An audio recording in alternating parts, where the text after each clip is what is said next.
എല്ലാവർക്കും സുഖമല്ലേ? നമുക്ക് എല്ലാവർക്കും ഒരുപാട് ഇഷ്ടമാണല്ലേ സിപ്പപ്പ്. ആ സിപ്പപ്പ് വെച്ചിട്ടാണ് കേട്ടോ ഇന്ന് നമ്മളൊരു അടിപൊളി ഡ്രിങ്ക് ഉണ്ടാക്കാൻ പോണേ. പാനിലേക്ക് 1 ടേബിൾ സ്പൂൺ പഞ്ചസാര ഇട്ട് കൊടുക്കുന്നുണ്ട്. ഇത് കാരമൽ ചെയ്തെടുക്കാം. ഒരുപാട് കളറൊന്നും മാറണ്ട, ലൈറ്റായിട്ടൊരു കളർ മാറിയാൽ മതി. പഞ്ചസാര ലൈറ്റായിട്ട് കളർ മാറി. ഈ സമയത്ത് ഇതിലേക്ക് 1 ടീസ്പൂൺ ചൂടുവെള്ളം ചേർക്കുന്നുണ്ട്. 2 ഡ്രോപ്പ് റോസ് വാട്ടർ ചേർക്കുന്നുണ്ട്. ഫ്ലെയിം ഓഫാക്കിയിട്ട് തണുക്കാനായിട്ട് വെക്കാം. കാരമൽ തണുത്തു, ഇത് മാറ്റി വയ്ക്കാം. ഒരു റോബസ്റ്റ് പഴം എടുത്തിട്ടുണ്ട്, ഇത് നമുക്കൊന്ന് ഉടച്ചെടുക്കാം. പഴം ഉടച്ചെടുത്തിട്ടുണ്ട്. ഒരു ആപ്പിള് പീൽ ചെയ്തെടുക്കാം. പഴം ഉടച്ചെടുത്തു, ആപ്പിള് ഗ്രേറ്റ് ചെയ്തെടുത്തു. സബ്ജ എടുത്ത് വെള്ളത്തിലിട്ട് വെച്ചിട്ടുണ്ട്. ഞാൻ 1 കപ്പ് പാലെടുത്തിട്ടുണ്ട്, 2 സിപ്പപ്പ്, കുറച്ച് ഐസ് ക്യൂബ്. കാരമലും റെഡിയായി ഇരിക്കുന്നുണ്ട്. ഒരു ബൗൾ എടുക്കാം. ഐസ് ക്യൂബ് ഇട്ട് കൊടുക്കുന്നുണ്ട്.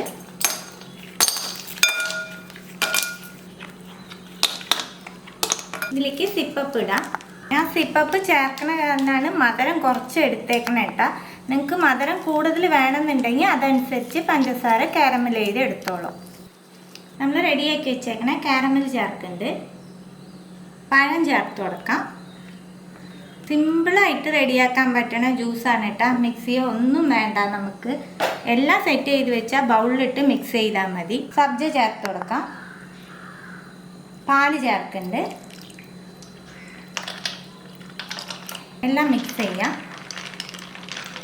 എടുത്ത് വെച്ചേക്കണ ആപ്പിൾ ഗ്രേറ്റ് ചെയ്തിടാം. ആപ്പിളും ഗ്രേറ്റ് ചെയ്തിട്ടു. എല്ലാം മിക്സ് ചെയ്ത് കൊടുക്കാം. ഇത്രയേ ഉള്ളൂ കേട്ടോ നമ്മുടെ സിപ്പപ്പ് ഡ്രിങ്ക്. അടിപൊളി ടേസ്റ്റാണ്, വെറൈറ്റി ആയിരിക്കും. ഇഫ്താറിനും ഈ ഡ്രിങ്ക് യൂസ് ചെയ്യാട്ടോ. അടിപൊളി ടേസ്റ്റാണ്, വീട്ടിലുള്ള എല്ലാവർക്കും ഇഷ്ടമാവും. തീർച്ചയായിട്ടും നിങ്ങൾ ട്രൈ ചെയ്യണം.